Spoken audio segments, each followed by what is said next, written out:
Financement en fonds propres. Les financements en fonds propres, donc il va y avoir... Alors, je vais parler d'abord de ce qui se développe maintenant, qui est nouveau, qui se développe. Donc, c'est l'equity crowdfunding, c'est-à-dire qu'on se finance en fonds propres, mais sur une plateforme sur Internet. Mais pour rentrer là-dessus, il faut que vous demandiez au minimum 100 000 € quand même. Donc, c'est un projet déjà... C'est un vrai prototype, quoi. En moyenne, il lève 250 000 €. Bon, mais vous voyez que l'investisseur, il peut arriver juste avec 100 €, lui. Hein. Donc, ça c'est très large. Ça s'adresse à plein d'internautes. Alors, il faut que vous ayez un statut. Le statut de société par action, qui est le seul statut, d'ailleurs, qui vous donne accès à l'introduction en bourse. Hein. Il faut avoir un statut de société par action, ou société par action simplifiée, là, qui est un statut plus facile, parce qu'en fait, c'est très libre, statut par action simplifié. Il y a des actions, mais on peut écrire, je vous en parlerai plus tard, mais on peut écrire un petit peu comme on veut les statuts de l'entreprise. Bon, vous faites appel, en fait, à l'investissement public, donc c'est normal, il faut que vous publiez vos comptes, il faut que vous préveniez ceux qui vous donnent de l'argent si vous modifiez vos statuts, et il faudra que vous convoquiez quand vous allez avoir des actionnaires, là. Ce seront des internautes qui auront peut-être mis 100 €.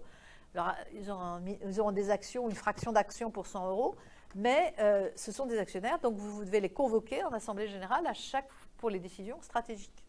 Parce que vous ne pouvez pas, dans une entreprise par action, on ne peut pas prendre les décisions tout seul. On prend les décisions avec ceux qui sont propriétaires de l'entreprise, donc tous les actionnaires. Parfois, les fondateurs ont une grande part, mais tous les actionnaires peuvent venir à une AG, même celui qui a que 100 € d'action. Il peut venir à une action. Alors après... les votes se feront en fonction, normalement. Alors là, je ne sais pas comment se font les votes, ça doit être selon les statuts. Dans une société par action normale, les votes se font en fonction du capital détenu. C'est-à-dire celui qui a le plus d'actions, c'est lui qui pèse dans la décision. Oui ? Oui, voilà. Il faut que l'entreprise soit créée. Oui, oui, absolument. Ben, c'est normal. Hein, pour equity, ça veut dire action. Donc pour émettre des actions, il faut déjà que vous soyez une entreprise.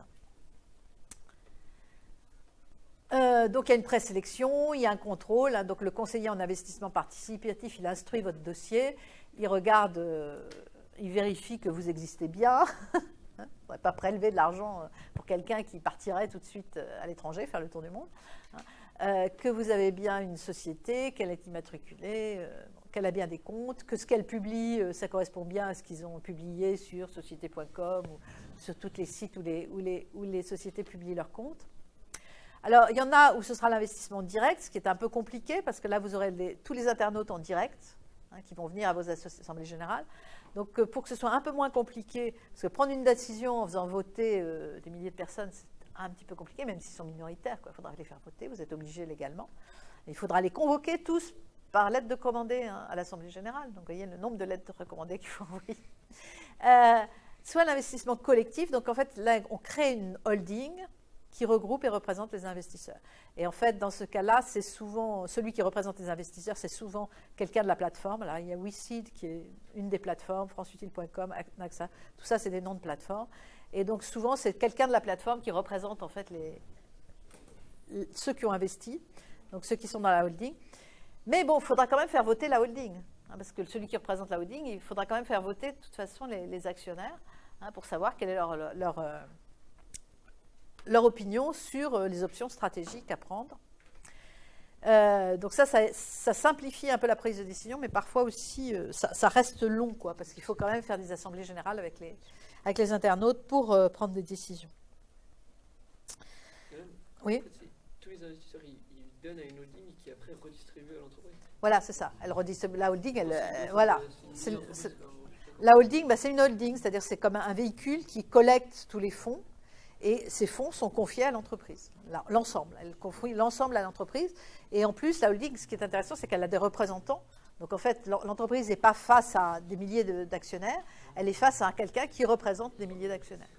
Et donc, qui va lui dire, bon, les actionnaires se sont réunis, ils ont voté, ils ont telle ou telle position par rapport aux décisions qui sont... Bon, il y a un ordre du jour à l'Assemblée générale, on sait quelles décisions on va discuter. Hein.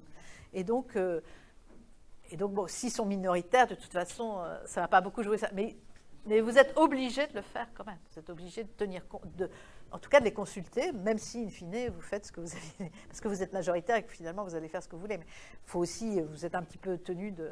Il ne faut pas non plus faire exactement. Elle peut donner à plusieurs entreprises. Non. Là, c'est une holding ad hoc. C'est une holding qu'on ne crée que pour une entreprise. Là, on la crée pour l'entreprise qui. Si, mais ça, c'est autre chose. Oui, dans d'autres. Là, je suis dans le cadre du crowdfunding et là, on crée une holding pour chaque entreprise qui lève des fonds. Là, on crée. Mais dans d'autres cas, effectivement, mais c'est plutôt des filiales. Alors, la holding, ça peut être c'est presque la maison mère et puis il y a des filiales dessous. Voilà, c'est ça.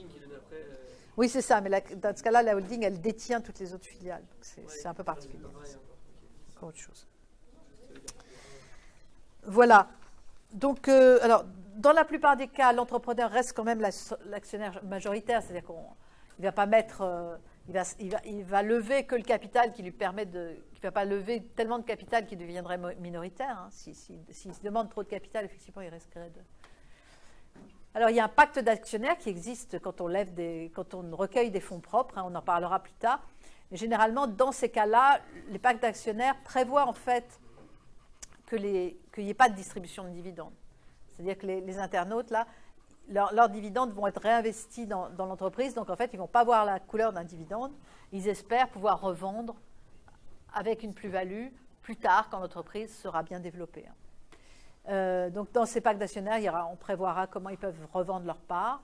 Parce que ce n'est pas de la bourse. Hein, donc, en fait, revendre sa part, il peut y avoir personne pour l'acheter. Donc, ça veut dire que vous avez mis peut-être, je ne sais pas, 1 000 €. Mais en fait, personne ne veut l'acheter de votre part. Donc, dans ce cas-là, votre part, elle vaut 0. Vous avez beau avoir mis 1 000 €. Donc, ça peut être. Alors, dans certaines plateformes, on essaie de stabiliser, disons, ces actionnaires. Donc, les investisseurs doivent rester au minimum 3 ans actionnaires. Ils n'ont pas le droit de revendre leur part. Bon, alors, dans ces investisseurs, il peut y avoir des concurrents éventuellement. Hein. Donc, faire attention aussi à ce qu'on dit dans ce cas-là, parce qu'il peut y avoir des concurrents qui fréquentent la plateforme pour savoir un peu quelle est votre stratégie, quels sont vos points forts, vos points faibles. Donc là, il faut faire très attention. Il faut en dire assez pour séduire les internautes, mais il ne faut pas en dire trop, parce qu'il peut y avoir des gens qui sont là pour savoir. C'est ouvert à tout le monde, par définition. Enfin, en tout cas, votre pitch du départ, la manière dont vous présentez votre projet, c'est ouvert à tout le monde. Parce qu'il s'agit de séduire le maximum d'investisseurs potentiels. Alors, quand les investisseurs veulent vendre leurs actions, donc dans certaines plateformes, ce sera autorisé qu'au bout de minimum 3 ans, soit l'entrepreneur va racheter les parts sociales, soit de nouveaux investisseurs rachètent les parts sociales, soit un industriel rachète l'entreprise. Et donc là, en fait, il a un petit peu garanti l'investisseur qu'il y aura quelqu'un pour racheter ces 1 000 €. Donc, ce que je vous ai dit avant n'était pas vrai. Là, il est un peu garanti. Alors, on ne sait pas à combien l'entrepreneur va racheter les parts sociales et comment ça se décide. Hein. C'est un peu là où ça peut être peut-être à pas très cher. Hein, parce que s'il n'y a pas d'industriel qui veut racheter l'entreprise, s'il n'y a pas de nouveaux investisseurs qui veulent racheter les parts, bon, vous êtes face à un entrepreneur qui est en fait obligé de vous racheter les parts, mais peut-être au prix initial, je ne sais pas. Il est prioritaire, l'entrepreneur, sur les autres actionnaires Là, je ne sais pas. Honnêtement, je ne sais pas. Je pense que ça dépend peut-être d'ailleurs de du pacte que vous allez écrire, qui va être écrit. Hein. Ça peut dépendre des cas. Alors, les investisseurs classiques en fonds propres. Donc là, je vous ai parlé de ce qui était un peu particulier. Oui, alors, juste sur l'equity, je reviens en arrière. Donc, la collecte de fonds propres de façon participative. Il faut faire attention de ne pas lever trop de fonds de cette manière-là, parce que vous avez quand même de plus en plus d'actionnaires très dispersés. Et si un fonds d'investissement veut venir après, il peut trouver que c'est très, très compliqué de rentrer en capital dans une entreprise qui a comme ça un actionnariat très dispersé, qui est représenté par une holding, etc. Et quelqu'un qui voudrait vous racheter aussi va trouver que c'est très compliqué d'aller négocier avec un actionnariat très dispersé pour racheter les parts de l'entreprise. Donc, ça risque d'éloigner les fonds d'investissement, donc à faire avec prudence, à bien réfléchir et à s'informer. Il faut aussi réfléchir à la levée de fonds. Hein. Si elle est trop faible, après vous regretterez peut-être, vous n'aurez pas fait assez de façon. Si elle est trop importante, en fait, vous n'arriverez pas à lever tous les fonds et du coup, l'opération sera annulée. Quand vous ne levez pas tout ce que vous avez demandé au départ, l'opération est annulée et vous ne recevez rien. Et en fait, dans un cas sur deux, ces opérations-là de crowd equity échouent. Elles ne peuvent pas être menées à bien parce qu'en fait, il n'y a pas assez de gens qui veulent donner de l'argent pour boucler le tour de table que veut boucler l'investisseur, l'entrepreneur. Bien, il est quelle heure? Je vais peut-être faire la pause maintenant. Il y aura des acteurs qui, classiquement, apportent du capital à l'entreprise. Alors, il faut savoir que, généralement, une entreprise, elle va demander du capital une première fois, en stade d'émergence, quand elle commence. Puis ensuite, plusieurs années après, elle va faire une autre augmentation de capital. Puis souvent, plusieurs années après, elle en fait une troisième. Donc, il y a plusieurs tours d'augmentation de capital. Et les gestionnaires qui investissent dans votre entreprise, par exemple, ils prennent les risques avec vous. Peut-être que vous allez faire faillite. Il y a beaucoup d'entreprises qui se créent et qui font faillite dans les 3 ans qui viennent. Si vous faites faillite, l'argent qu'ils ont mis, c'est de l'argent en capital, en fonds propres, ils perdent tout. Ils perdent tout. Donc, ils prennent une partie du risque avec vous. Alors, en général, ils investissent de façon minoritaire et en général, ils n'ont pas envie de devenir majoritaires. Ils ont envie, ceci dit, de peser sur les décisions parce qu'ils trouvent parfois que le créateur ne prend pas les bonnes décisions. Parfois, divergence de vision stratégique entre les investisseurs et le créateur. Et c'est vrai que certains peuvent, par exemple, considérer qu'un ingénieur ou un scientifique, bon, c'est très bien, il a créé son innovation, mais qu'en matière de gestion, de management, de business développement, il ne va pas être très performant. Donc, il vaudrait mieux, au bout de quelques temps, que vous passiez la main. Vous restez dans l'entreprise, mais bon, vous recrutez un business développeur qui va être le DG de votre entreprise. Donc, il peut y avoir des pressions dans ce sens, ça existe. Il peut y avoir aussi des pressions envers une... Alors ça, c'est surtout quand on a avancé dans le temps et que les investisseurs commencent à être proches du moment où ils se disent qu'ils vont sortir. Parce que les investisseurs, ils investissent, mais pour un certain nombre d'années, puis ils se disent qu'à la revente, ça peut être 3, 5, 12 ans, où ils vont sortir, c'est-à-dire qu'ils vont revendre leur part et ils espèrent faire une bonne plus-value au moment de la revente des parts. C'est pour ça qu'ils ont investi. Et donc, pour faire une bonne plus-value, il faut que la mariée soit belle. Donc, il faut que l'entreprise soit très rentable. Donc, quand on arrive là vers le moment où ils considèrent qu'ils vont vendre, ils veulent plutôt une stratégie rentable à court terme parce qu'il faut sortir des bénéfices, il faut sortir du chiffre d'affaires. Donc, alors que le fondateur, lui, il est peut-être toujours dans une vision à long terme de développer ses produits, de développer son innovation, etc. Et l'investisseur, lui, il veut qu'il y ait du bénéfice en bas du compte de résultat et qu'il y ait du chiffre d'affaires, qu'il y ait une croissance visible, nette, parce qu'il veut pouvoir faire du profit à la revente. Donc là, il peut y avoir... moi j'ai vu dans une biotech de pharmacie, une divergence d'intérêt. Le fondateur, il voulait développer une deuxième molécule. Il avait en tête un développement d'une deuxième molécule qui pouvait être intéressante aussi. Et les financiers, eux, ils n'en voulaient pas et ils ont fini par le sortir, quoi. Alors, le fondateur, il a toujours des parts importantes dans son entreprise, mais il n'est plus DG de son entreprise. Ils avaient plus de 50% de... Oui, parce qu'il y a un moment parce qu'on fait un tour de table, 2 tours de table et puis 3 tours de table. Et donc, peu à peu, si l'entreprise ne croît pas plus vite que vous faites entrer du capital, c'est le capital qui rentre qui commence à être majoritaire. Il faut que l'entreprise croisse plus rapidement que vous ne faites entrer du capital étranger. Donc ça, c'est des paris qui ne sont pas toujours faciles, surtout pour une biotech qui ne fait que dépenser de l'argent et qui ne fait pas un sou de chiffre d'affaires, ou très peu, marginalement, qui n'a pas de bénéfice, qui est tout le temps en perte. C'est délicat.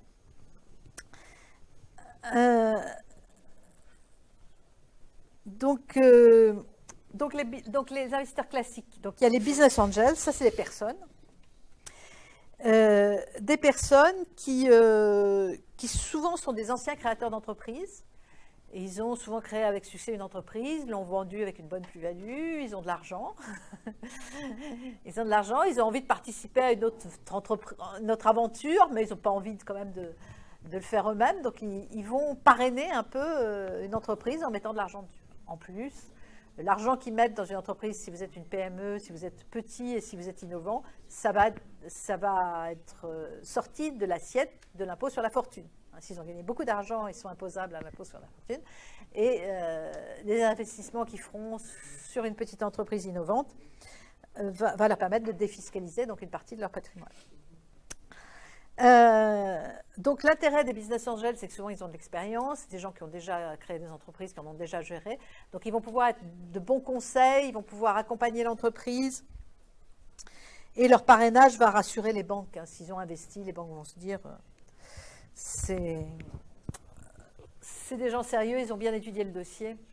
Donc ça va aider. Alors les family office, ça c'est les grands groupes industriels, les grandes familles industrielles. Vous savez, en France, il y a les grandes familles industrielles du Nord, là, les familles propriétaires d'Auchan, de Bonduel, c'est des grandes familles d'industriels. Et ceux-là, ils créent souvent, bon, ils ont de l'argent, donc ils créent des fonds propres à la famille, qui vont leur permettre d'investir dans des entreprises. Et parfois, ils ont envie de développer leur région, donc ils vont investir dans les entreprises de la région. Alors ça peut être aussi directement des industriels qui créent des structures pour investir, des corporate ventures, et ces fonds vont investir dans des startups. Alors là, le groupe est plutôt intéressé en général à tester une idée, à voir si la startup, effectivement, elle a une technologie, elle a une idée, c'est un nouveau marché, que ça va marcher. Donc pour elle, c'est une manière d'observer la technologie ou d'observer de nouveaux clients, de nouveaux marchés. Et puis avec l'idée, un petit peu à la fin, si ça marche bien, ils peuvent racheter, quoi. Ils peuvent racheter. Si ça ne marche pas, ils n'ont pas pris beaucoup de risques parce qu'ils ont investi. Donc ça leur permet d'observer ce qui se passe. Alors ce qui peut se passer aussi, c'est ce qu'on appelle l'essaimage, c'est-à-dire que dans un grand groupe, s'il y a un cadre qui a envie de créer sa boîte, on va lui dire d'accord, tu y vas, surtout si c'est un peu dans le domaine du groupe, ça peut être intéressant pour le groupe qu'il aille au bout de son innovation, de son envie. Et puis quand même, on lui garantit, si ça ne marche pas, qu'on le reprend. On le reprend dans le groupe. Et puis si ça marche, peut-être que le groupe va le racheter, parce que comme ça, il aura testé. Donc c'est ce qu'on appelle l'essaimage. Alors il y a Veolia, Lafarge qui investissent pas mal dans le secteur des startups de clean tech, parce que c'est une manière de tester, de voir qu'est-ce qui sera intéressant à l'avenir. C'est une manière d'anticiper l'avenir, de pouvoir voir venir qu'est-ce qui risque de se passer. Alors, les industriels, ils peuvent se regrouper aussi pour investir à plusieurs. Vous voyez que c'est généralement des gros tickets, comme on dit quand même, plus de 300 000 euros. Alors les fonds d'investissement, ça c'est très différent. Les fonds d'investissement, c'est des gens qui viennent du monde des assurances ou du monde bancaire, qui collectent des fonds en fait auprès des épargnants, qui collectent de l'épargne, et puis qui créent un fonds. Et puis avec ce fonds, ils vont investir, donc en rassemblant cette épargne, ils vont investir dans différentes startups ou entreprises ou PME. Et c'est souvent sectoriel, il y a souvent une spécialisation sectorielle. Alors en général, ces fonds, ils se créent en 5 à 12 ans. Et sur les 5 à 12 ans, il y a 3 à 5 ans où ils investissent dans différentes startups. Ils vont investir par exemple ce qu'on appelle dans 10 lignes, c'est-à-dire dans 10 startups. Et puis les 3 à 5 ans ou les 2 à 5 ans suivantes, là ils vont commencer à les revendre en espérant les vendre avec plus-value. Alors souvent dans les 10 lignes, il y en a 9 qui revendent à perte et puis peut-être une qui va sauver Quand on investit en émergence, en général, on voit que les statistiques en émergence, généralement, les fonds d'investissement perdent de l'argent, quoi. Ils n'arrivent pas à décoller, quoi. Alors ça, c'est les fonds d'investissement. Alors, BPI France, donc, qui est l'énorme banque publique sur l'innovation, le soutien aux entreprises pour développer les entreprises, pour leur exportation, etc., a ses propres fonds d'investissement et aussi investit dans d'autres fonds d'investissement. Et il y a des investissements, par exemple, qui peuvent être créés avec des fonds de la Caisse des dépôts. Vous savez, la Caisse des dépôts, c'est une gigantesque tirelire publique, parce qu'elle a une bonne partie des fonds des caisses d'épargne, enfin des fonds de l'épargne des ménages sous forme de livrets d'épargne, etc., sont gardés. Puis elle a aussi des fonds de retraite. Donc tout ça, ça fait beaucoup d'argent. Donc elle investit et elle a beaucoup d'actions dans l'économie pour stabiliser les marchés, etc., parce que justement elle a énormément de fonds, donc elle peut agir sur les marchés assez facilement. Alors, les fonds de pension, c'est les fonds qui gèrent les fonds de retraite, qui éventuellement peuvent investir aussi en fonds propres dans des startups pour diversifier leurs investissements, simplement pour avoir un petit peu une diversification d'investissement. Alors, sur le site de la BPI, vous allez trouver une plateforme qui est une plateforme qui permet de mise en relation de PME ou de créateurs d'entreprises et d'investisseurs potentiels. Et donc, sur cette plateforme, interviennent aussi des sociétés de capital investissement, des business angels, des investisseurs individuels, enfin des tas de gens qui cherchent qui ont de l'argent et qui veulent le placer. Et donc, en face, des créateurs d'entreprises. Et là-dessus, celui qui veut avoir des financements présente son projet d'augmentation de capital. Alors, ils peuvent rechercher, donc des investisseurs, ils peuvent aussi rechercher, c'est assez intéressant parce qu'ils peuvent rechercher des clients, ils peuvent rechercher un laboratoire, un distributeur, une expertise technologique ou industrielle.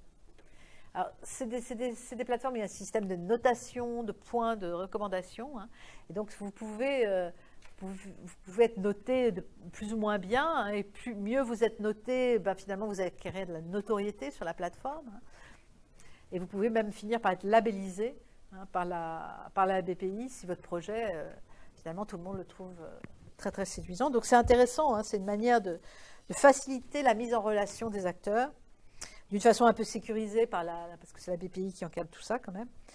Et bon, c'est assez récent, hein, c'est pas vieux. Mais ça promet d'être, c'est un bon outil pour entrer en relation avec des gens, surtout quand on n'a pas soi-même de résoudre cette relation. Alors évidemment, il faut bien se présenter, il faut savoir bien se présenter sans en dire trop, parce que c'est toujours pareil, il peut y avoir des concurrents potentiels, hein. Donc il faut savoir se présenter, pas en dire trop sur le projet, mais en dire quand même suffisamment pour que les gens voient de quoi il s'agit. Ça peut être un système intéressant. Alors, focus sur les business angels. Donc, individuellement, un business angel, il va vous donner de 10 000 à 20 000 euros. Donc, c'est déjà ça, hein, c'est pas mal. Mais c'est vrai que souvent, ils se regroupent en réseaux plus importants. Et il y a beaucoup de réseaux régionalement. Et donc, ils peuvent vous parrainer et donc vous donner de la crédibilité parce qu'ils auront étudié votre dossier. Et s'ils investissent dedans, c'est quand même un critère de qualité du dossier si vous arrivez à décrocher l'investissement d'un business angel. Les fonds d'investissement, donc, c'est des sociétés de gestion. Donc, je vous dis, ils collectent l'épargne du public et puis ensuite, ils l'investissent dans un portefeuille de projets. Donc là, c'est agréé par l'AMF, l'Autorité des marchés financiers. Et donc, tous ces sigles-là correspondent à des fonds d'investissement. Alors, ils sont parfois généralistes, souvent spécialisés par secteur d'activité. Hein. D'abord parce que ça leur permet de juger mieux de la start-up où ils investissent quand ils sont spécialisés. C'est vrai que c'est dur d'être compétent sur les start-up de tous les secteurs. Hein. Tandis que si on est spécialisé en biotech, on finit par avoir un peu des réflexes, à savoir un peu juger de la qualité de l'entreprise. Alors, il y a des fonds qui sont publics, il y a des fonds qui sont entièrement publics, financés par la Caisse des dépôts entreprises, qui est donc une filiale de la Caisse des dépôts qui est faite justement pour ça, pour soutenir les entreprises et pour mettre des fonds dedans. Financé par le Grand Emprunt, financé par Oseo, qui est l'agence de l'innovation, hein, qui est dans la BPI, mais qui est spécialisée sur l'innovation. D'où des fonds privés. Et il y a aussi des fonds régionaux avec de l'argent, des budgets régionaux pour financer éventuellement l'entrée dans des startups. Alors, combien ça représente? Alors, vous avez différentes phases. Alors ça vous dit aussi comment les investisseurs voient une entreprise. Ils la voient, en fait, le concept n'est pas encore prouvé, il n'y a pas encore de vente, ils en sont à faire de la R&D, ils en sont à essayer de construire leur prototype. Ça, c'est ce qu'on appelle la phase d'amorçage. Donc, pour un investisseur, c'est la plus risquée, parce que vraiment, on ne voit pas encore où ils vont. Donc ça, c'est ce qu'on appelle la phase d'amorçage.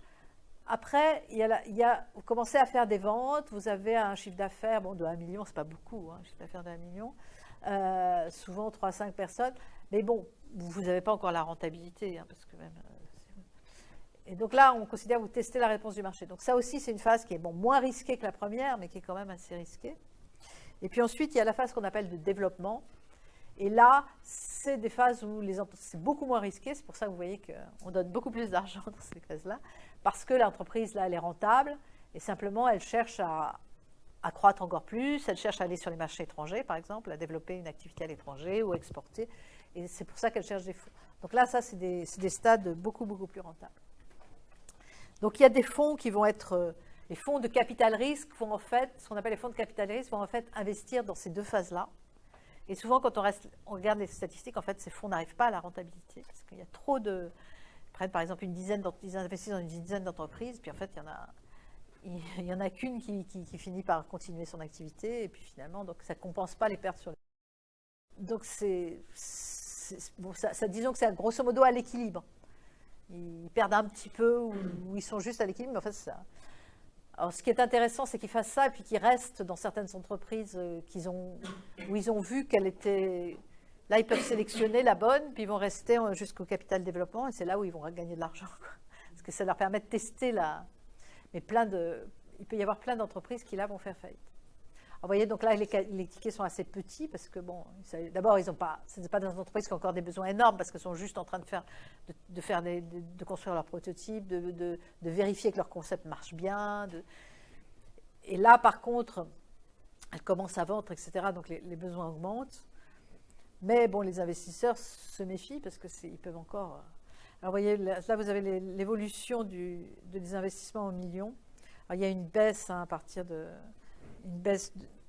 qui était forte 2011-2012.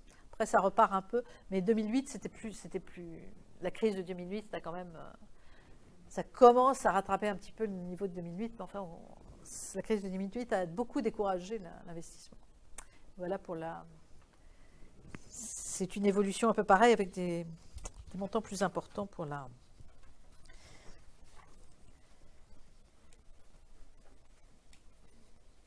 Alors, il faut savoir que, bon, il arrive, quelqu'un qui était à la tête d'un fonds d'investissement nous disait, bon, il y a des entreprises dans lesquelles on est collé.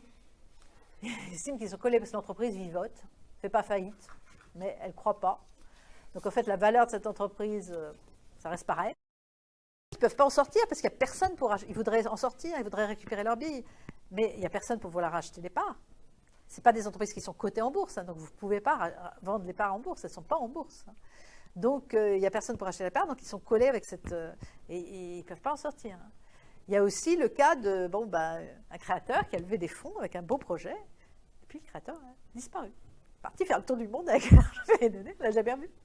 Donc là, c'est perte sèche de l'argent. C'est un cas, enfin, c'est un directeur de fonds d'investissement qui m'a raconté ça. Ça lui est arrivé, vraiment. Donc, effectivement, après, pas trop envie, c'est une mauvaise expérience. Hein. Ça décourage.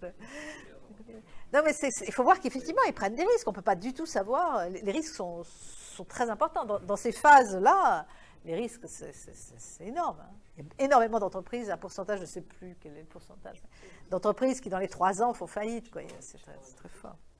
C'est pas grave de faire faillite. Il y a des créateurs d'entreprises qui font faillite plusieurs fois, puis qui, la 3e fois, là, ils vont créer l'entreprise qui va avoir une croissance exceptionnelle, parce qu'ils ont fait faillite, mais ils ont appris. Ils ont appris à chaque fois, et le dernier coup est le bon. Il y a beaucoup de créateurs d'entreprises qui font plusieurs fois faillite avant d'y arriver. Pour le créateur d'entreprise, bon, il a mis une partie de ses économies, c'est vrai, puis il a mis tout son travail, etc. Mais d'un autre côté, il apprend, il se fait des réseaux de relations, etc. Par contre, le directeur de fonds d'investissement, lui, risque de se faire taper sur les doigts. Il y a une base de données, justement, avec toutes les entreprises qui ont fait faillite? Je ne crois pas. Je ne crois pas. Je pense que ce serait trop indiscret. Il y a déjà des bases de données avec les gens qui font des chèques sans provision. Mais... bon, donc, alors, l'évaluation de la valeur qu'on va apporter à l'entreprise est très importante. Alors aussi, oui, pour les investisseurs. Donc, ils investissent un premier tour, mettons, en phase d'émergence. Puis après, il peut y avoir un deuxième tour. L'entreprise, 2 ou 3 ans après, s'aperçoit qu'elle a encore besoin de capital. Donc, elle fait un deuxième tour en phase capital risque. Et puis après, en développant, ils en font un 3e tour. Vous voyez, pour ceux qui ont investi au début, eh bien, quand il y a d'autres investisseurs qui rentrent, si l'entreprise n'a pas cru en proportion du capital qu'elle demande, peu à peu, les investisseurs du début, ils sont dilués, quoi. Ils ont une part plus faible de l'entreprise. Donc, c'est embêtant pour eux, parce que du coup, à la revente, ils vont quand même moins gagner. Hein. Donc, à chaque tour, les investisseurs historiques, les premiers, ils risquent de perdre un petit peu. Alors bon, il y a des moyens de faire en sorte, avec de leur redonner un peu de capital par des moyens qui seront dans les pactes d'actionnaires, etc. Mais bon, tout n'est pas simple pour l'investisseur non plus. Alors, une levée de fonds, comment ça va se passer? Donc, le créateur, il va essayer de pitcher, c'est-à-dire en un quart d'heure exposer son projet. Il faut savoir donc exposer son projet en un quart d'heure face à n'importe qui. Et souvent, il va pitcher quand il cherche il va devenir un pro du pitch pour essayer de séduire des investisseurs potentiels, soit des fonds, soit des business angels. Alors, quand vous exprimez le montant que vous demandez, donc combien vous cherchez de capital, et quel pourcentage de capital de votre entreprise vous êtes prêt à céder en échange, là, en fait, vous dites à quelle valeur vous estimez votre entreprise, quoi. Et les investisseurs en face, ils n'ont pas nécessairement la même valeur en tête. Donc, il y aura une négociation, parce qu'effectivement, souvent, le créateur, il trouve que sa boîte, elle vaut cher, elle a énormément de potentialité. Les investisseurs, ils voient surtout le risque, et donc, ils la voient un petit peu différente. Donc, souvent, il y aura plusieurs rencontres. Enfin, si vous arrivez à décrocher des rendez-vous, évidemment, il faut quand même que votre projet intéresse. L'instruction des dossiers, ça va être long, parce que, c'est des gens qui vont mettre de l'argent, donc ils vont prendre le temps de bien décortiquer tous les documents que vous leur avez donnés. Alors, il faut savoir que les investisseurs, en général, en gros, ils vont prendre collectivement entre 20 et 40% de votre entreprise. Au premier tour, c'est ce qu'ils vont prendre. Pourquoi? Parce que vous avez besoin d'argent, qu'ils ne vont pas surévaluer votre entreprise. Et vis-à-vis de ce que vous demandez, ça va faire à peu près ça. Et puis, ils ne veulent pas être majoritaires. Ils ne veulent pas gérer l'entreprise à votre place. Ce n'est pas leur but. Ils veulent juste pouvoir vous revendre avec profit d'ici quelques années. Donc, ils veulent peser un peu sur s'assurer que l'entreprise est bien gérée, qu'elle croît, pour avoir une plus-value à la revente. Alors, c'est important de savoir communiquer, de savoir faire parler de soi. Donc, les concours, pour ça, c'est pas mal parce que retombées presse, il y a de la communication quand on gagne un concours. C'est des moyens de faire parler de soi, d'avoir de la notoriété, et ça aide. C'est vrai que les investisseurs, c'était des directeurs des gens qui s'occupent justement de lever des fonds comme ça, ils disaient c'est important que quand quelqu'un a entendu parler d'une entreprise, déjà, en fait, ça devient familier. Ça fait plusieurs fois qu'on entend ce nom, etc. Donc ça devient familier. Devenant familier, ça devient moins risqué, ça devient plus envisageable. Plus on entend parler de vous, évidemment, il vaut mieux que ce soit en bien qu'en mal, mais ça va peu à peu, vous allez peu à peu rentrer dans l'environnement et dans le mental des investisseurs potentiels. Il ne faut aussi pas annoncer toutes les bonnes nouvelles d'un coup. Il faut savoir distiller les bonnes nouvelles, à chaque fois que vous rencontrez cet investisseur, vous dites, oui, vous savez, on a fait le test de marché, ça a très bien marché. En fait, il est fait depuis. Ça fait un moment que vous savez ça. Mais ça ne fait rien, vous ne lui avez pas dit la fois dernière parce que vous lui avez dit autre chose. Donc, savoir, ça c'est important. Peu à peu, ça met l'investisseur dans de bonnes conditions. Il se dit, ils ont un peu la baraka, ça a l'air de bien se passer pour eux. Donc, savoir communiquer avec tous les trucs, avec tous les trucs de la communication, ça aide. C'est des phénomènes humains, donc faut. Puis effectivement, il y a une question de personne ne sait, personne n'a la boule de cristal, donc c'est des éléments subjectifs qui vont jouer énormément. Donc les investisseurs, ils vont étudier pourquoi vous demandez de l'argent. Si vous demandez de l'argent, le fondateur qui veut lever des fonds parce qu'il veut augmenter, ça n'a pas enthousiasmé les investisseurs. Si les investisseurs voient que les fonds que vous allez lever, parce qu'il y a des associés qui veulent sortir, et donc ça va servir à rembourser les parts des associés qui veulent s'en aller, là aussi, pourquoi est-ce qu'on leur donne? Ils veulent donner des fonds pour la croissance de l'entreprise. Ils veulent que ça serve à faire croître l'entreprise parce que c'est là où ils voient leur plus-value au bout. Donc, ça, c'est important à le savoir. Il faut leur dire que vous allez investir cet argent pour faire croître votre entreprise, pour la rendre rentable et, in fine, donc, pour créer de la valeur pour eux. Si vous demandez trop sur la première levée de fonds, vous allez du coup, vous risquez de distribuer trop de parts de votre entreprise, puis vous devenez minoritaire. Donc, il vaut mieux bon, vous savez que vous aurez besoin d'argent, mais vous n'avez pas forcément besoin tout de suite. Vous voyez vos besoins, mais peut-être ce n'est pas tout de suite. Donc, vous allez pouvoir différer une partie de vos besoins. Et puis, à la 3e année, donc prévoir les levées de fonds progressives et pas tout demander du premier coup, quoi. Ça, c'est important. Alors, il faut savoir que les investisseurs, ils préfèrent souvent, les fonds d'investissement en particulier, préfèrent pas être tout seuls. Ils aiment bien partager des risques. D'abord, l'étude du dossier, etc. Ils vont pouvoir discuter avec les autres investisseurs et donc ils se sentiront plus rassurés s'il y a d'autres investisseurs qui viennent. D'une part, du point de vue du jugement, c'est vrai que quand on est plusieurs, on va avoir un jugement on va pouvoir discuter, on aura un jugement plus assuré si on a discuté avec d'autres experts sur la question.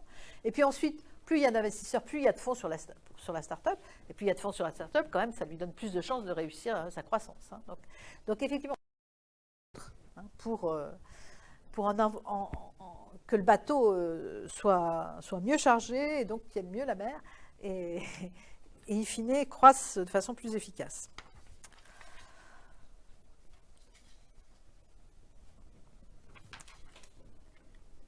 Alors, donc la valeur de l'entreprise, c'est quand même un point important dans la négociation.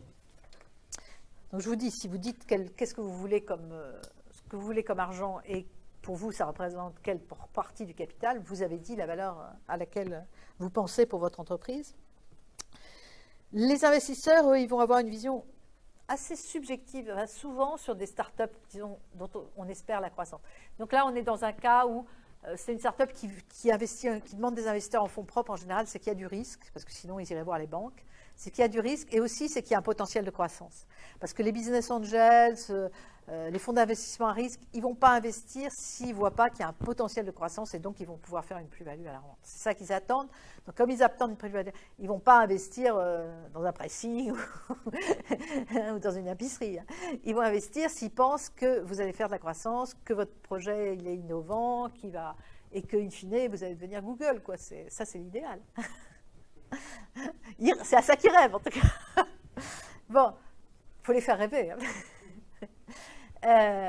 Bon, ce qui va être intéressant pour eux, c'est la qualité du projet. La qualité du projet, au début, en fait, elle est quand même...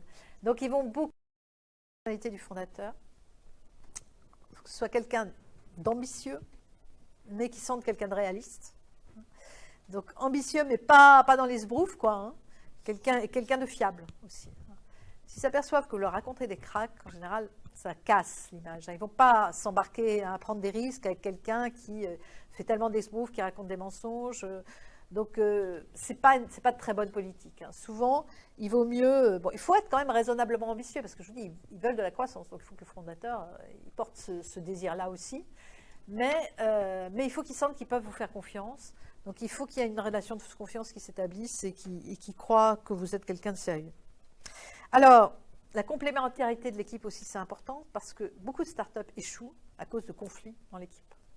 D'ailleurs, même si vous créez une entreprise un jour avec des copains, pensez-y, quand vous créez une entreprise et que vous n'avez pas tous la même stratégie vis-à-vis de cette entreprise, eh bien, ça peut être une source de conflit et d'éclatement de l'entreprise.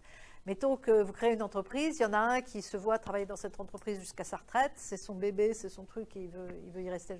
Et puis l'autre, il se voit à 3 à 5 ans, il la revend avec plus-value, et puis il va faire autre chose, il vend sur un autre projet. Vous voyez que c'est deux stratégies qui sont incompatibles, qui sont clairement incompatibles. Parce qu'il y en a un qui va vouloir vraiment faire de la croissance, même si ça... Et puis l'autre... Donc, il y a toutes les chances que ça se termine par un conflit.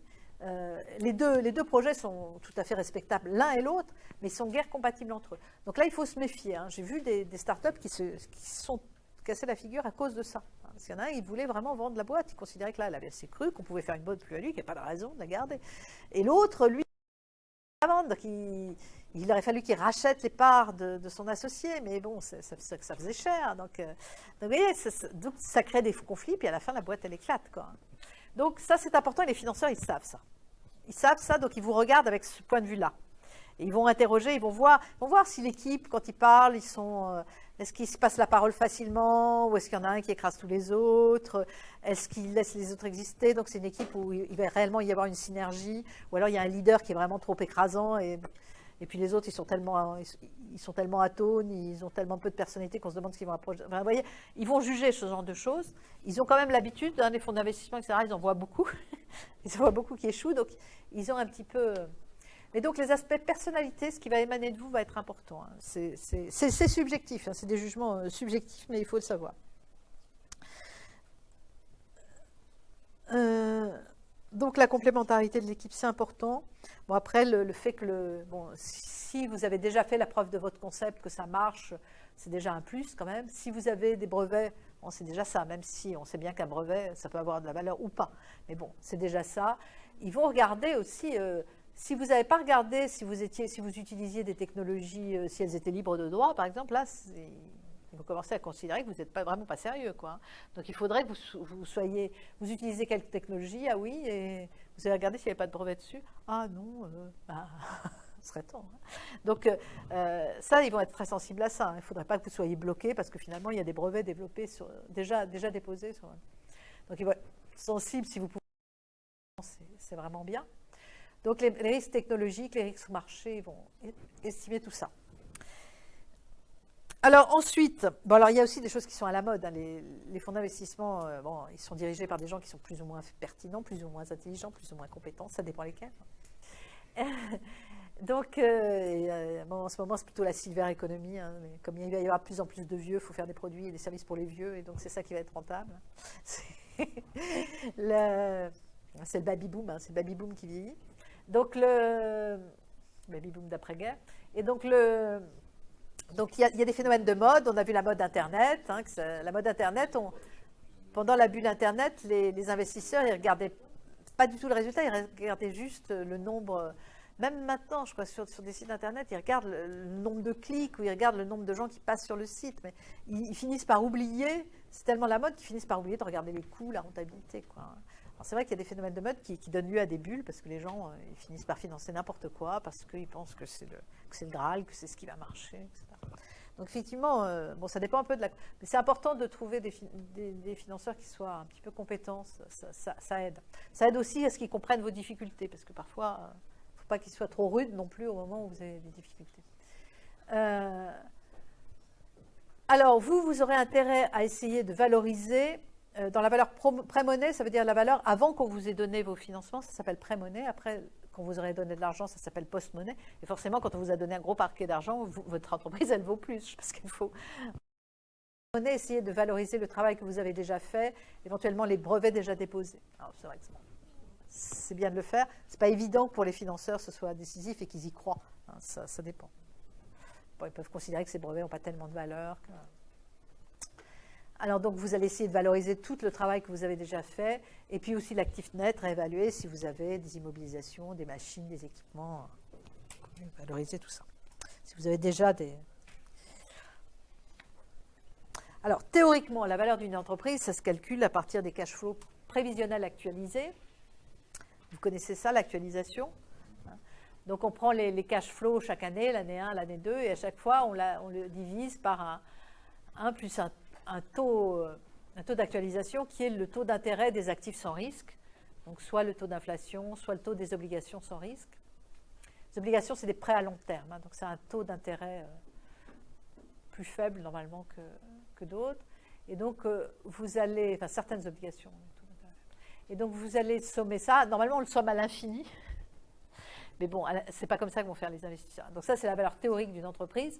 Mais les investisseurs, eux, ils vont se dire à l'infini, je ne sais pas ce qui se passera. Déjà, au bout de 3 ans, à 4 ans, je ne sais pas ce qui se passera. Donc je vais actualiser sur 3 ans, sur 5 ans, quand je vois, quand je connais un petit peu le secteur, qu'il a l'air assez stable. Sur 3 ans, quand c'est moins stable.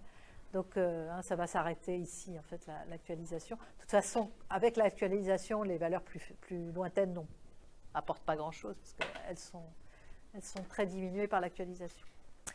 Alors, donc ils vont prendre, ce qui n'est pas le cas par exemple d'une biotech qui ne génère que des pertes, elle n'a pas de cash flow. Elle a l'argent que lui donnent ses investisseurs. Donc, mais si vous avez du cash flow, donc ils vont regarder ça, ils vont l'actualiser sur 3 ou 5 ans, et puis ils vont mettre un coefficient qui représente le risque qu'ils considèrent prendre. S'ils trouvent que le projet est très risqué, ben, ils peuvent prendre ça, puis ils le divisent par 2, puis ils considèrent que c'est ça la valeur de votre entreprise. Ou alors ils en prennent un tiers. Là, ils pensent que c'est très très risqué. Mais c'est fréquent, quoi. Hein. Parce qu'effectivement, c'est très risqué. Hein. Si on est au stade d'émergence ou de capital risque, c'est très risqué. Ils risquent beaucoup de perdre. Donc, ils vont prendre qu'une fraction de cette valeur des capitaux. Si vous êtes une entreprise... Alors ça, c'est quand il y a du cash flow, hein, quand il y a du résultat net et qu'il y a du cash flow au début. Mais une entreprise de recherche, une biotech, souvent, il n'y a pas de bénéfice, il n'y a pas de cash flow. Donc, si on prenait que ces éléments-là, elle ne vaudrait rien. On actualise 0, ça vaut toujours 0. Hein. Donc, il n'y aurait aucune valeur. Or, il y a des entreprises de biotech qui, en fait, on sait qu'elles vont finir par être le blockbuster, elles vont finir par rapporter beaucoup d'argent. Donc, dans ce cas-là, on va pas... Ce n'est pas ce modèle-là qu'ils vont prendre les investisseurs, ils vont faire autrement. Et dans ce cas-là, ils vont prendre ce qu'ils appellent les comparables d'entrée ou les comparables de sortie, c'est-à-dire ils peuvent prendre plusieurs méthodes en fait. On va en général prendre plusieurs méthodes, puis ils vont voir qu'en fait souvent ça va converger un petit peu, surtout qu'ils vont appliquer des coefficients suivant ce qu'ils sentent eux le risque, et du coup ils vont s'arranger pour que ça converge. Donc comparable d'entrée, c'est-à-dire que des sociétés que vous, qui ont un petit peu votre taille, elles ont levé des fonds. Alors ce qu'il y a, c'est qu'en général on ne sait pas trop quelle est la part de l'entreprise qui a été cédée. Enfin, si ça, on arrive à le savoir, parce que ça dépend. On ne sait pas toujours la part de l'entreprise, et on ne sait surtout pas à combien de fonds elles ont levé. Mais comme si c'est des réseaux de business angels, de fonds d'investissement, ils peuvent arriver à savoir, avoir parfois des informations confidentielles. Et là, ça va leur permettre, eux, de dire, bon, il y a une entreprise, là, elle est dans le même secteur, bon, elle a levé tant, on a pris tant.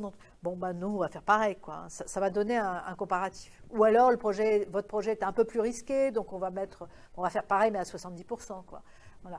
Ça va être comme ça va être à la louche, hein, en fait, parce que personne n'a la boule de cristal, mais ils essaient d'avoir quelques critères.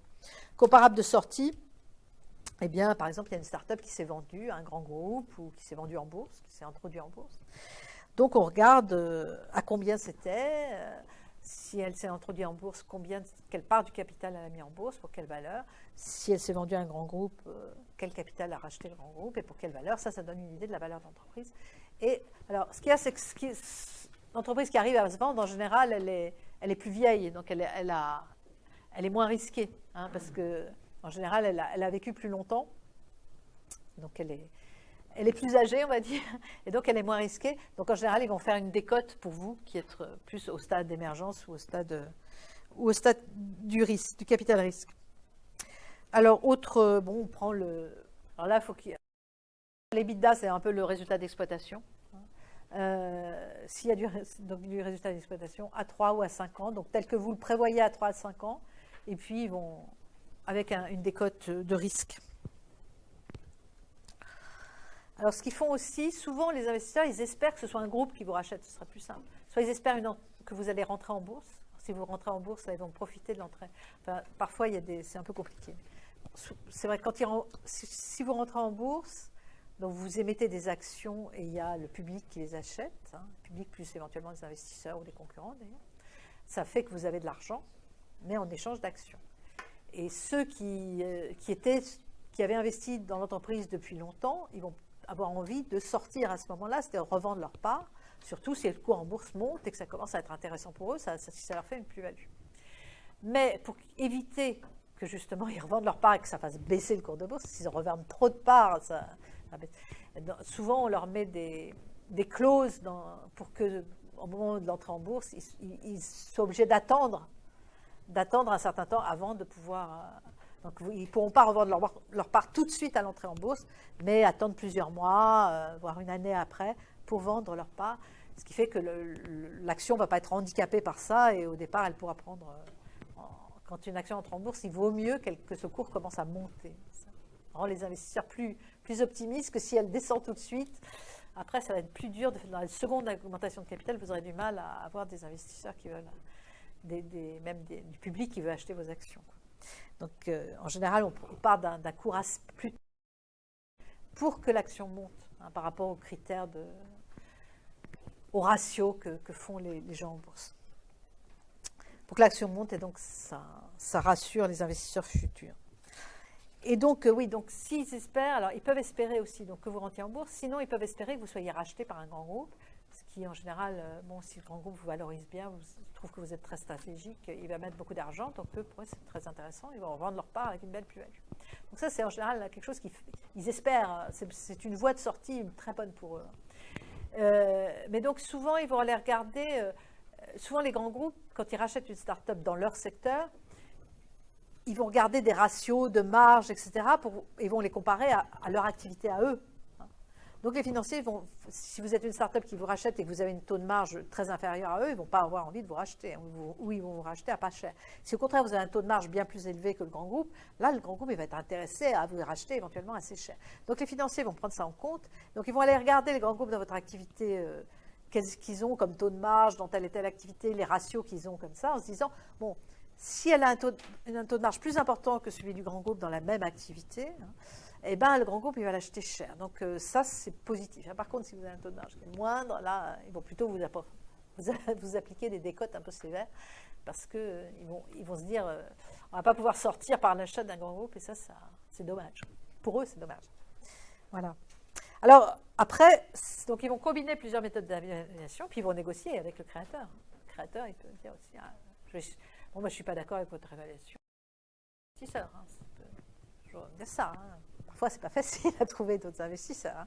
Donc, parfois, il va falloir aussi que le créateur il mette de l'eau dans son vin et qu'il accepte, finalement, sa boîte, elle ne vaut pas ce qu'il espérait. En tout cas, les investisseurs ne veulent pas la valoriser à ce prix. Et s'il veut avoir des sous, il faut qu'il accepte de donner plus d'argent que ce qu'il pensait, de donner plus d'actions que ce qu'il pensait, plus de parts de son entreprise par rapport à l'argent qu'on va lui donner. Donc ça alors, s'il est trop déçu, on va voir qu'il y a des moyens d'être un peu gentil avec lui, de le favoriser, pour qu'il ne soit pas trop déçu, parce qu'il y en soit trop de créateurs, il faut aussi que le créateur il continue à bien travailler et à bien faire croître sa boîte. Donc il faut quand même, d'entrée de jeu, les investisseurs ne vont pas essayer d'aller au clash. Mais c'est une négociation, avec tous les aléas de la négociation.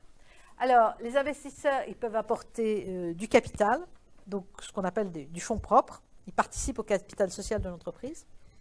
C'est au passif du bilan, vous connaissez ça. Et cet argent, donc, ils ne peuvent plus le retirer, sauf à vendre leur part de l'entreprise. Une fois qu'ils ont donné cet argent, ils ne peuvent plus le retirer, sauf à vendre leur part. Et ils peuvent espérer, c'est vrai que si l'entreprise fait beaucoup de bénéfices, ils peuvent espérer avoir des dividendes, mais souvent les investisseurs en fonds propres, ils n'attendent pas des dividendes. Ils attendent une plus-value à la revente. Ils préfèrent que les dividendes soient réinvestis dans l'entreprise pour investir et pour croître plus vite. Ça les intéresse davantage parce qu'ils visent plutôt la plus-value à la revente. Alors les obligations remboursables en actions, les obligations et remboursables en actions, ça veut dire qu'éventuellement, ce prêt, l'entreprise pourra les rembourser en donnant ses actions au lieu de donner de l'argent en sonnant et trébuchant. Et dans ce cas-là, une obligation remboursable en action, c'est presque un fonds propre. C'est un quasi-fonds propre, on dit. De même, une obligation convertible en action sous certaines conditions, ça va être un quasi-fonds propre. Et c'est intéressant, ces quasi-fonds propres, parce qu'en fait, dans les ratios de solvabilité, ça compte comme des fonds propres. Donc ces obligations-là, elles vont compter comme des fonds propres. Donc les fonds propres, ça va être tout ça dans les ratios de solvabilité. Donc après, si vous voulez un jour avoir un prêt bancaire, ça améliore votre ratio de solvabilité. Alors, ce que peut faire le fondateur pour attirer les investisseurs, c'est justement faire des obligations convertibles en actions sous condition. C'est-à-dire, il va dire, bon, dans 3 ans, si je deviens bénéficiaire, votre obligation, vous pouvez la convertir en actions. Donc là, je deviens bénéficiaire, mon entreprise est donc moins risquée puisqu'elle est devenue bénéficiaire. Et puis, si je ne deviens pas bénéficiaire, ça reste des obligations. Donc là, c'est un prêt. Et donc, je suis toujours censé vous le rembourser. Tandis que quand c'est une action, c'est plus un prêt. Donc là, une action, l'investisseur, il peut perdre tout. Tandis qu'une obligation, c'est un prêt, c'est à long terme, mais à terme, il peut rentrer dans ses sous. On lui doit, c'est une dette. Donc, on devra lui rembourser l'obligation. Donc, l'investisseur peut considérer que c'est bien, parce que c'est moins risqué. En fait, il investit en obligation, il prête à long terme à cette start-up, et puis, de toute façon, elle lui doit toujours l'argent. Donc, elle sera obligée de... Tandis qu'en action, elle n'est pas obligée. Si après, elle rentre en bourse et que son cours s'effondre, l'action, elle ne vaut rien. L'obligation, elle a une durée maximum ? Oui, c'est à très long terme, mais il y a des durées. Oui, je ne peux pas vous dire les durées, mais c'est à très long terme, hein, c'est 10 ans, ce genre de choses. Donc ça, c'est ce qu'on appelle, ces conditions, on appelle ça des milestones, c'est des bornes, quoi. On donne des...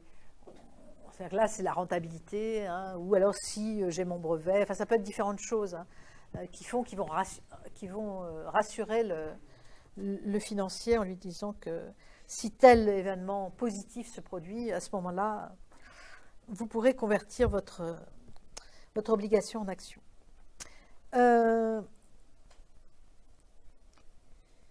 Alors, compte courant, là, c'est les associés eux-mêmes, donc c'est les gens qui sont au capital de l'entreprise, soit des gens qui ont déjà investi dans l'entreprise, soit le fondateur ou les fondateurs, les associés qui ont le capital de l'entreprise, qui prêtent à l'entreprise. Donc, en général, ils prêtent à un taux inférieur à celui du marché. Ils prêtent à l'entreprise et s'il y a ce qu'on appelle une convention de blocage, c'est-à-dire que ce prêt, il n'est remboursable qu'à long terme, plusieurs années après, dans ce cas-là, ce compte courant va aussi être considéré comme un quasi-fonds propre. Et dans ce cas-là, vous améliorez aussi vos ratios de solvabilité parce que c'est presque du fonds propre, quoi. Ça va être rentré comme du fonds propre dans les ratios de solvabilité. Donc là, bon, parfois, c'est les comptes courants, parfois, c'est aussi un associé ou fondateur. Le salaire, en fait, le salaire qu'il n'a pas touché, en fait, il est en compte courant, quoi. C'est comme un prêt qu'il a fait à l'entreprise. Ça, c'est un peu différent. Mais ça peut être ça aussi, un compte courant. Alors, pour motiver le créateur, on peut lui accorder... Bon, alors, le créateur, c'est vrai qu'au début, c'est quelqu'un de qualifié, souvent, et puis il ne se paie pas. Il ne se paie pas le vrai salaire qu'il aurait dans un grand groupe, ou il se paie peu. Hein. Donc, il faut soutenir son moral. Donc, on peut lui donner des bons de subscription d'actions. C'est un droit d'acheter l'action plus tard, mais un cours décidé aujourd'hui. Donc, à une valeur convenue aujourd'hui, et il l'achètera plus tard.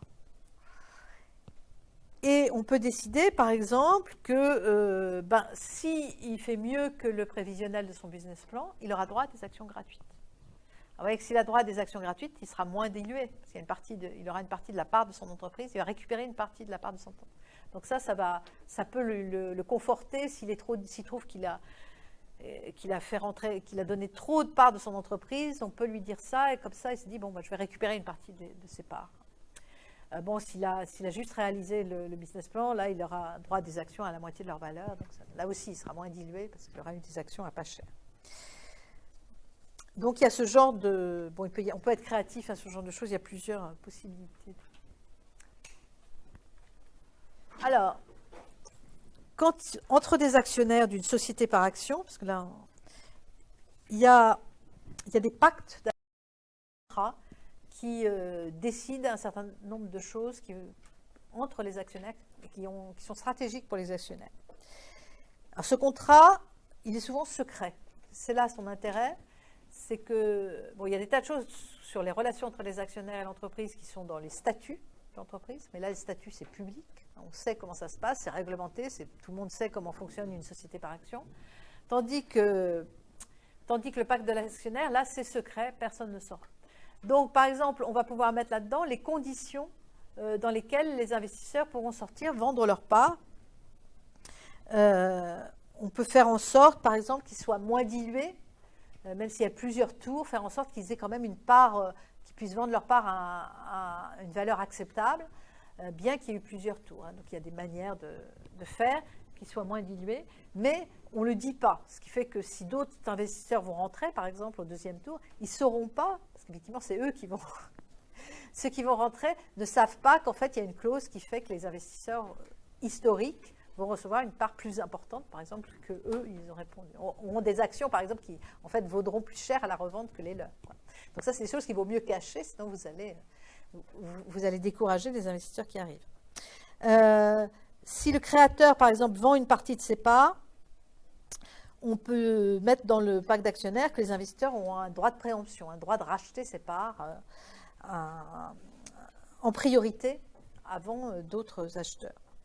Qu'on ne fasse pas, donc pour éviter que n'importe qui rentre comme actionnaire. On peut considérer que s'il y a vente d'une partie des actions, Il y a un droit de préemption pour les investisseurs au prix égal des autres actionnaires présents. Et que si le créateur vend sa société, carrément la majorité de ses parts, les investisseurs peuvent vendre aux mêmes conditions. Donc en fait, il faut que le deal soit fait en sorte que les investisseurs là ne soient pas lésés par rapport au créateur, sinon il n'a pas le droit de vendre. Voilà, il peut y avoir des clauses sur les droits de vote, etc.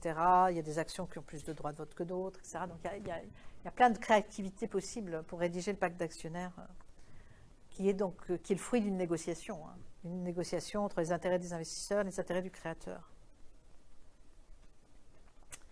Alors, il va y avoir aussi dans ce pacte d'actionnaires les règles de gouvernance, parce que les investisseurs, ils veulent savoir ce qui se passe dans la société, ils y ont mis des billes, et donc ils veulent savoir comment est gérée la société. Donc souvent, les règles, ça va être le reporting, ils vont considérer qu'il faut avoir fréquemment le plan de trésorerie, ils veulent savoir s'il y a des problèmes de trésorerie, s'il y a des découvertes bancaires, s'il y a des frais financiers trop importants, etc. Ils veulent savoir souvent le carnet de commandes pour voir comment se développent les marchés de l'entreprise. Avoir le bilan et le compte de résultats aussi pour voir si l'entreprise évolue dans le bon sens ou pas.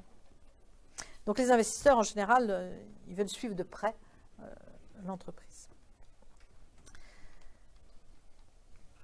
Donc voilà ce que je voulais vous dire un petit peu donc, sur ces aspects, levée de fonds, investisseurs. Bon, c'est des grandes lignes, je vais pas, parce qu'après ça devient... après, il y a des choses qu'il faudra voir si un jour vous faites appel à des investisseurs, mais au moins que vous voyez un petit peu quels sont les enjeux, c'est ça qui m'importe. Est-ce que vous avez des questions sur cette partie-là? Donc après, je vais parler un petit peu des aides. Il y a des exonérations fiscales et sociales pour les entreprises. Et puis après, un petit peu un point sur les concours. Donc il y a pas mal, en France, il y a beaucoup d'aides à la création d'entreprises. Il y a beaucoup d'aides à l'innovation et à la création d'entreprises. Alors, pour une entreprise dans laquelle des étudiants ont au moins 10% du capital, ou des enseignants-chercheurs ont au moins 10% du capital, et qui est une entreprise qui est fondée sur la valorisation de travaux de recherche, elles peuvent entrer sous le statut de jeune entreprise universitaire et elles vont avoir des avantages. De même, si c'est une entreprise qui est récente, moins de 8 ans, qui n'est pas trop grande, et qui fait beaucoup de R&D, il faut que ce soit 15% des charges fiscalement déductibles, et donc là, il y a un certain nombre de listes de charges qui rentrent dans l'assiette de ces déductions fiscales. Donc ces entreprises-là, dans ces deux cas, elles vont être exonérées d'impôts pour la première année où elles sont bénéficiaires. C'est-à-dire que elles peuvent être en perte pendant 3 ans, et la 4e année, elles sont bénéficiaires, et là, elles seront exonérées d'impôts. Et elles seront exonérées de 50% de l'impôt pendant l'exercice suivant. Alors là, c'est l'exonéré sur le premier exercice. Et dans certaines régions, elles seront exonérées de la taxe foncière, des cotisations économiques territoriales. Et ça va se cumuler avec notre aide qu'on appelle le crédit impôt recherche. Et sur le personnel de R&D qui est sur les projets d'innovation, etc., donc les chercheurs, les ingénieurs, les techniciens, les gestionnaires de projets, mais aussi les juristes qui s'occupent de la propriété industrielle, leur salaire, ils vont être exonérés des cotisations patronales et des allocations familiales. Donc ça fait en fait des aides qui sont assez sérieuses. Surtout qu'en fait, tout ce personnel va aussi rentrer dans le crédit impôt recherche, on va le voir après. Donc, là, on peut avoir des aides importantes, mais bon, il faut faire énormément de recherche quand même. 15% des dépenses éligibles, c'est beaucoup. Donc, il faut être vraiment une entreprise de recherche. Mais par exemple, je ne sais pas si vous connaissez une entreprise là, qui était fondée en nutrition. Bon, elle a bénéficié de ça, du statut de jeune entreprise innovante. Crédit impôt recherche. Donc là, c'est une réduction d'impôt égale à 30% du montant des dépenses de recherche. Alors, c'est plafonné quand même.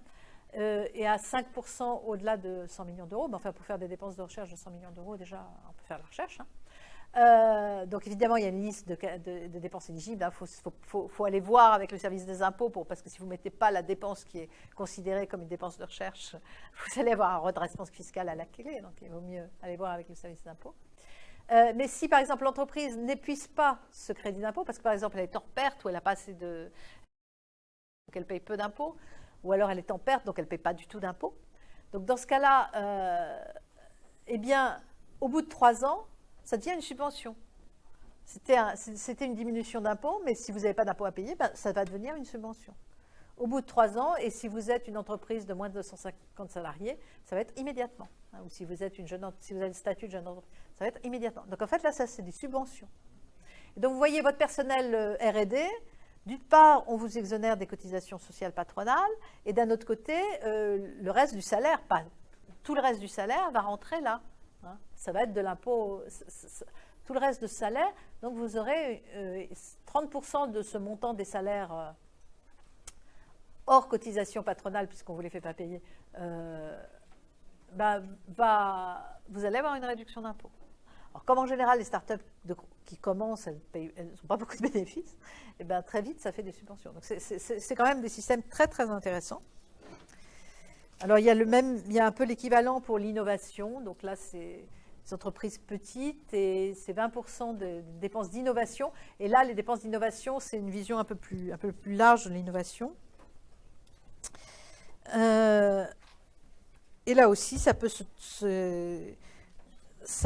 transformer en subvention si ça devient, donc c'est des dépenses de dépôt de brevet. Vous voyez que là, c'est un peu plus large, dépôt de brevet, dépenses de fonctionnement ou certificat d'obtention végétale si vous faites de la sélection. Donc là aussi, c'est assez intéressant. Et enfin, le dispositif des thèses CIFRE.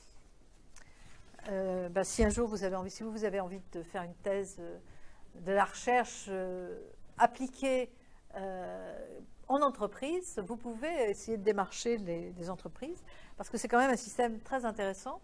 CIFRE, c'est Convention industrielle de formation par la recherche. Donc vous êtes un doctorant et l'entreprise qui vous emploie va soit exonérée des charges sociales vous concernant. Alors il faut que le projet soit mené en collaboration avec le laboratoire public ou le thésard ou le doctorant fait sa thèse. Donc il faut mieux qu'il fasse sa thèse en 3 ans, parce que sinon après ça va se compliquer. Mais donc, donc là, exonération de charges sociales, et puis en plus le salaire du doctorant qui n'est pas des charges sociales, là, lui, il va rentrer dans l'assiette du crédit à l'impôt recherche. Donc c'est un doctorant qui ne coûte presque rien à l'entreprise, en fait.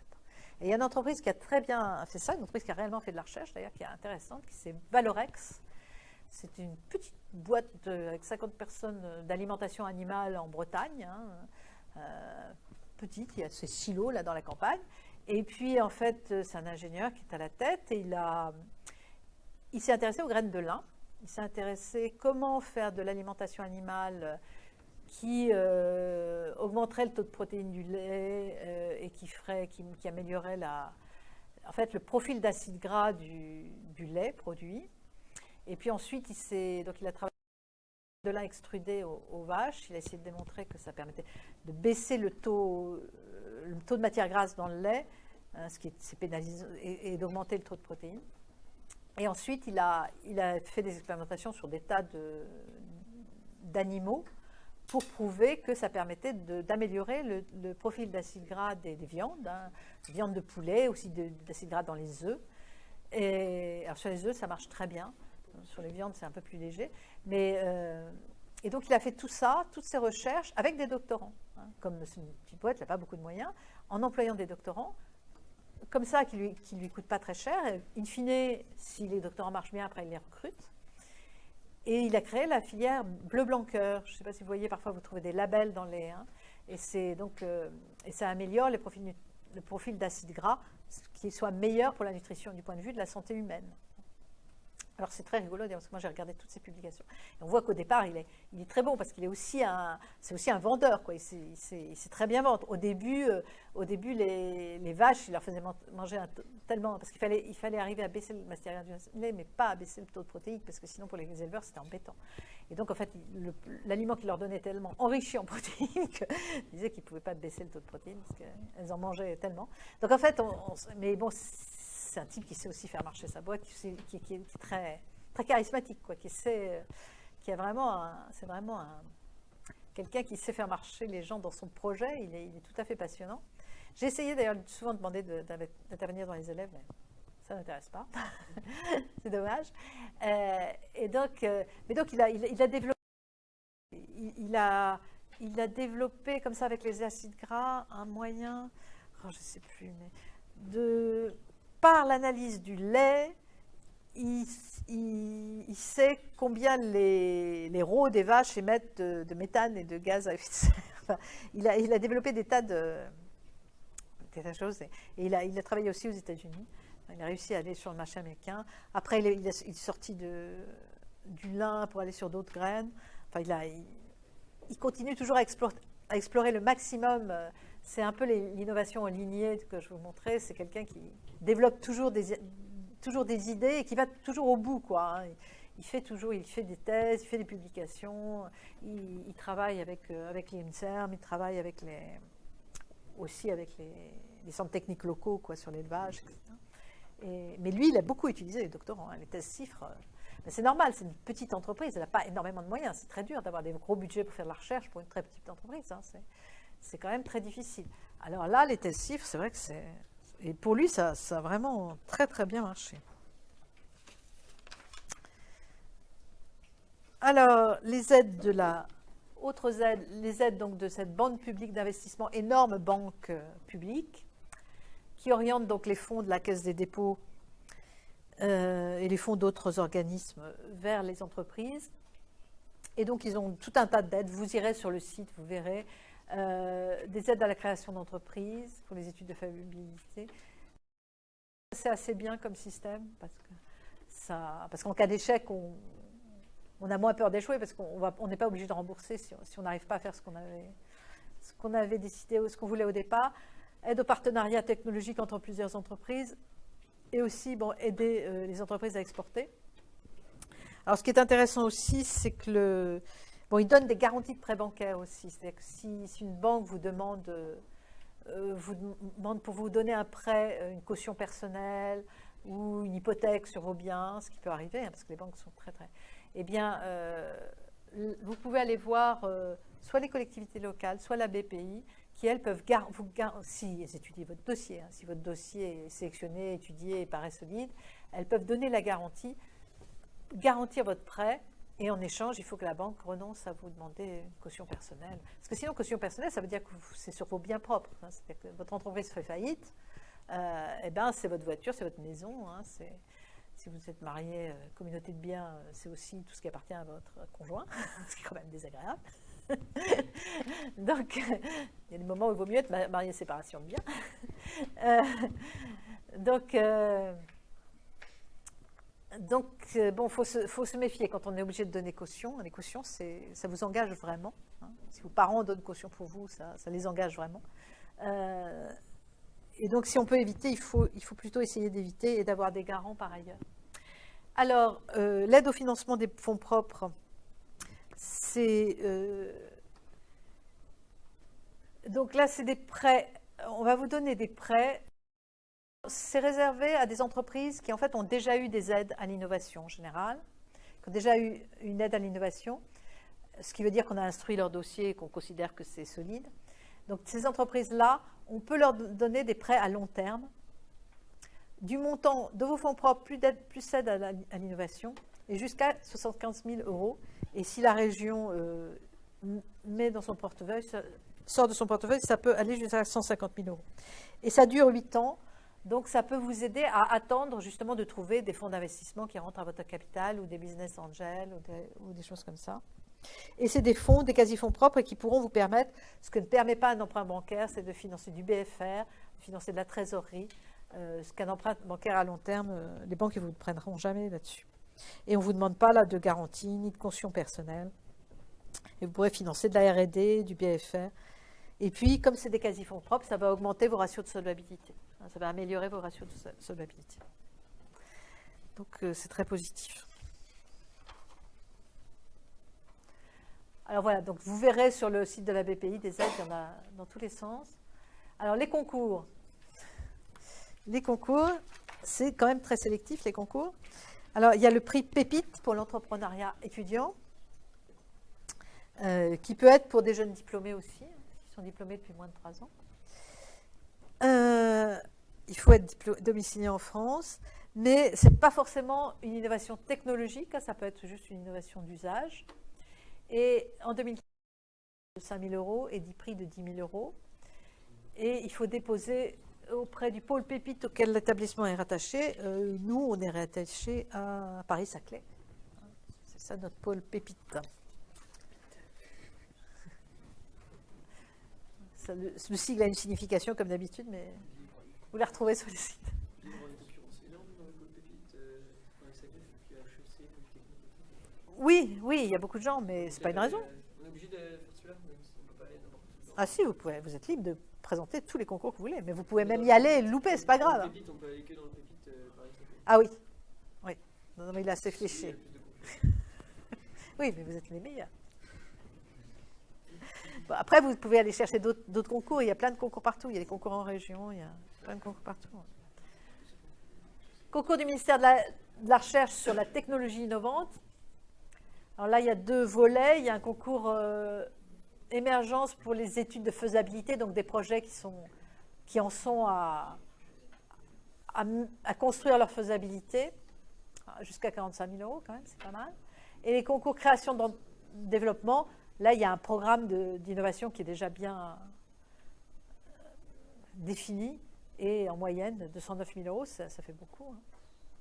Il y a la ville de Paris, qui, là, effectivement, il faut être domicilié, faut plutôt être domicilié à Paris, parce que la ville de Paris, elle agit pour conserver, pour entretenir son tissu industriel à Paris. Enfin, c'est francilien, hein, c'est Île-de-France, hein, quand même plus large. Qui sont listés hein, sur le site, vous irez. Et il y a 5 secteurs, dont éco-innovation et santé, avec 5 prix à 15 000 euros et une place dans un incubateur, sans doute à Goranov d'ailleurs, je pense, qui est l'incubateur de la ville de Paris. Donc il y a le concours mondial de l'innovation par le ministère de l'économie, avec donc ces thèmes-là. Ça, c'est les thèmes de cette année. Ça a un peu changé par rapport à l'an dernier. Vous voyez les protéines végétales, produits alimentaires nouveaux substituables à la viande, tout ce qui est chimie du développement végétal, développement de nouveaux matériaux, valorisation des métaux qui sont au fond des mers, dessalement moins énergivore, stockage de l'énergie. La silver economy, vous voyez que c'est à la mode. Voilà, les big data. Et jusqu'à 200 000 euros en phase d'amorçage. Enfin, bon. Après, bon, j'ai cherché le montant moyen qui serait quand même intéressant à connaître plutôt que le montant maximum. Mais je n'ai pas trouvé. Bon, peut-être vous trouverez. Hein, je n'ai peut-être pas assez cherché. Alors, il y a aussi en agroalimentaire l'agropole d'Agen qui fait un concours sur la création d'entreprises agroalimentaires. Si vous êtes dans ce...